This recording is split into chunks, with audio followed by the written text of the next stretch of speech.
Vamos falar sobre Grupo Pão de Açúcar. Os acionistas da família Coelho Diniz pediram convocação de Assembleia Geral Extraordinária para decidir sobre a destituição integral do Conselho de Administração e eleição de novos membros para o colegiado do varejista de alimentos.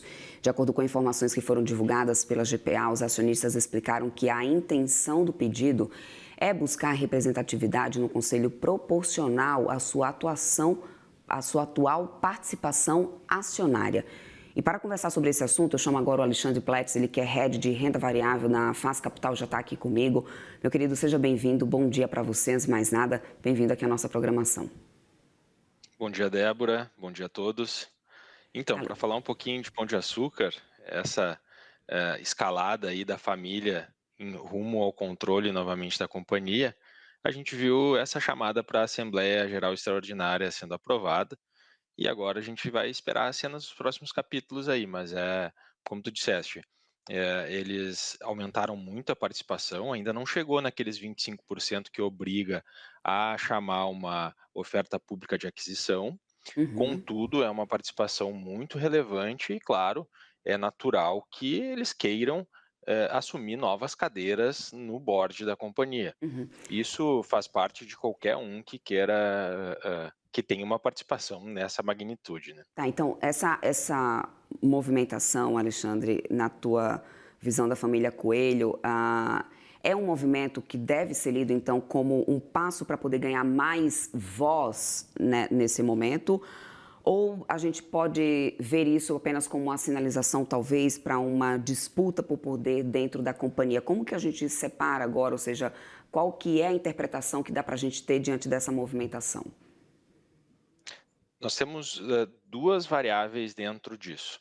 A primeira, que é natural que um grupo que começa a adquirir uma fatia maior de uma empresa queira ter mais voz. Então esse é um primeiro ponto e eu acho que isso, de alguma forma é saudável, não só ter mais voz, mas ter uma participação mais ativa, talvez, nas decisões da empresa.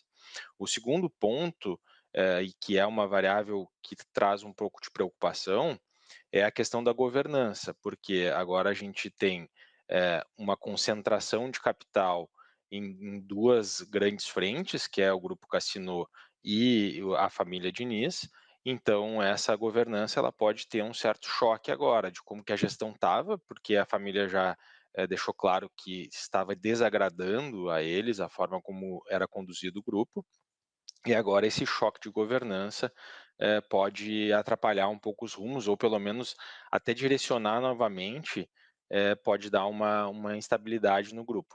Por quê? O grupo Cassino, que tinha a maior fatia das ações do grupo Pão de Açúcar, eles, traziam um planejamento estratégico, inclusive de abertura de novas lojas, etcétera, muito forte. Agora isso parece que já desagrada a família, já querem reduzir um pouco esse investimento em novas lojas, querem readequar algumas coisas, então, nesse sentido pode haver um choque de gestão nesse começo e depois, possivelmente, as coisas devem se ajustar de acordo com essa fatia relevante que agora a família possui. Pensando no histórico também, né, da família no varejo, né, a trajetória, por exemplo, dos Coelho Diniz no setor varejista, que já é, obviamente, bem conhecida, principalmente a gente teve a venda do BH, se não me engano, para o Carrefour, ou seja, como que essa experiência, esse histórico familiar da família pode acabar influenciando essa forma como eles pretendem atuar no GPA nesse momento, Alexandre? Pode influenciar, em 2 pontos também. Primeiro positivo pela experiência no varejo que eles têm, principalmente esse varejo alimentício. Essa experiência não pode ser deixada de lado, porque, por exemplo, as lojas do Grupo Pão de Açúcar sempre tiveram grandes margens, claro que a parte de atacarejo, Grupo Extra, etcétera, uma margem um pouco menor, mas eles têm muita experiência em conduzir esse tipo de negócio. Então isso pode trazer reflexos positivos para o acionista daqui para frente.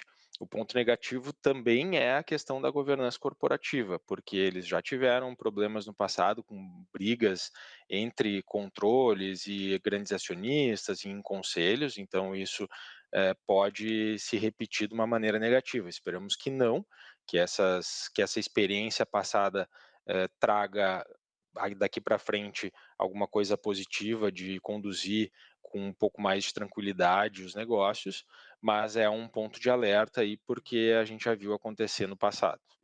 E Inclusive, principalmente a questão da alavancagem também, né, se alavancaram muito no passado para expansão, depois com o grupo Cassino essa alavancagem começou a ser reduzida, a gente viu inclusive no balanço do último trimestre um resultado, melhor do que esperado em vários pontos, então a manutenção de tudo que tem sido feito, nesse período, eu acho que é prudente que se siga pelo menos em um bom pedaço, porque a companhia voltou a entrar nos eixos em relação a esse endividamento.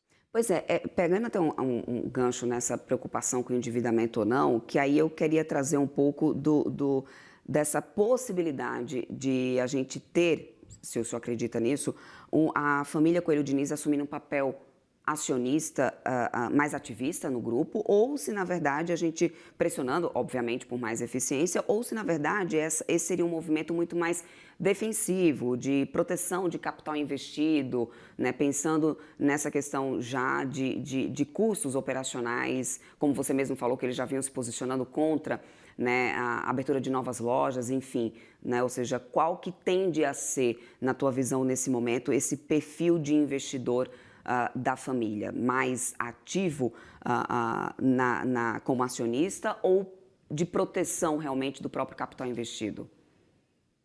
Eu acredito que muito mais ativo, eu acho que o recado foi dado, né, esse aumento de participação quase no limite, da chamada de uma oferta pública de aquisição, e a chamada de uma Assembleia Geral Extraordinária para eleger novos membros do conselho demonstram a total vontade de ser mais atuante na companhia. Eu acho que essa vontade de atuar vai se demonstrar ao longo do tempo, principalmente primeiro com a eleição do board e depois talvez alguma diretoria executiva dentro do grupo.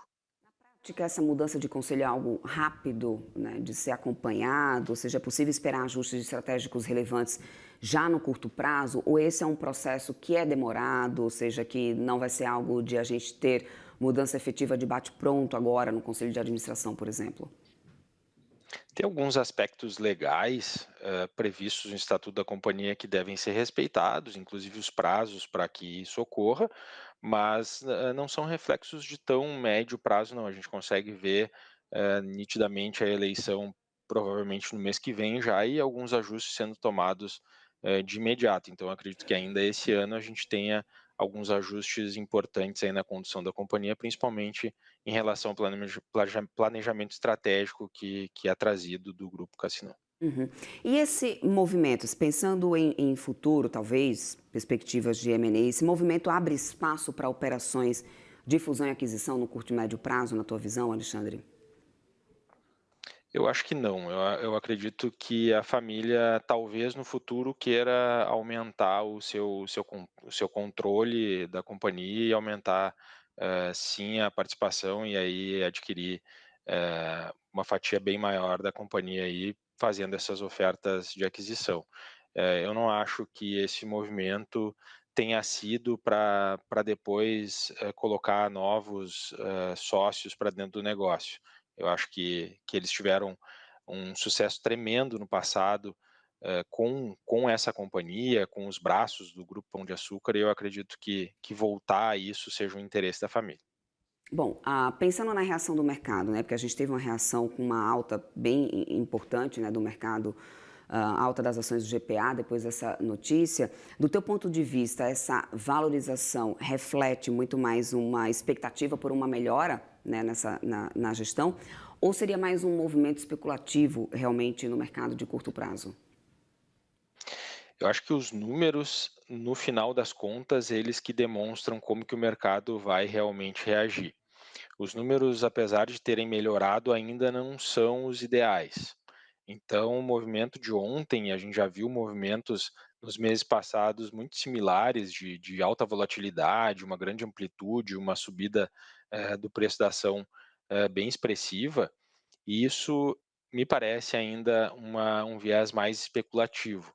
Principalmente esse viés especulativo de que, se for feita uma oferta de aquisição, oferta pública de aquisição, a gente precisa dar prêmios para os outros acionistas, além do preço de mercado. Então, possivelmente, os especuladores olham esse prêmio, mas os números da companhia ainda trazem um movimento de neutralidade. Eu acredito que os próximos 2 trimestres vão ser decisivos, principalmente para sair do campo de prejuízo, diminuir esse serviço da dívida, para aí sim a companhia ter algum reflexo de uma melhora de fato na condução das coisas. Então, por enquanto, a gente ainda tem uma posição neutra em relação ao valor. E esse movimento ele pode ter sido muito mais especulativo e vai trazer volatilidade para o papel. Perfeito. Alexandre, quero muito agradecer a tua participação aqui conosco. Conversei com o Alexandre Pletz, ele que é head de renda variável na Fase Capital. Muito obrigada, querido. Até uma próxima. Obrigado, Débora. Um abraço. Até mais.